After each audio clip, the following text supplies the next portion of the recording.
कवड्या साप, common snake, Hindi नाव कवरियाला, dark चॉकलेटी रंगाचा आणि अंगावर पिवळसर पांढऱ्या रेषा, ही ह्या सापाची ओळख. बऱ्यापैकी मण्यार सापाशी साम्य असलेला, पण मण्यार जो आहे तो डार्क काळ्या रंगाचा असतो आणि अंगावर दुहेरी पांढऱ्या रेषा असतात. आणि सर्वात महत्त्वाचा फरक म्हणजे ह्याच्या डोक्यावर जी पहिली पिवळी पट्टी जी दिसते ती मण्यार सापाला नसते, ती त्याच्या बऱ्याच मानेच्या मागून चालू होतात. पण सर्वसामान्य माणसांना हा साप मण्यारच वाटतो. डार्क चॉकलेटी कलरचा, अंगावर पिवळसर पांढऱ्या रेषा, बिनविषारी, पाली खाणारा साप, एकमेव साप जो सरळ भिंतीवर चढतो. पाल हे त्याचं मुख्य खाद्य असल्यामुळे, कारण पाली ह्या भिंतीवर असतात वरती.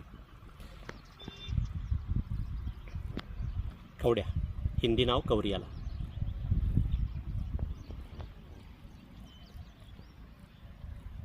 फुल्ली अडल्ट, मॅक्सिमम लेंथ जी आहे ती 1.5 फुटापर्यंत वाढते.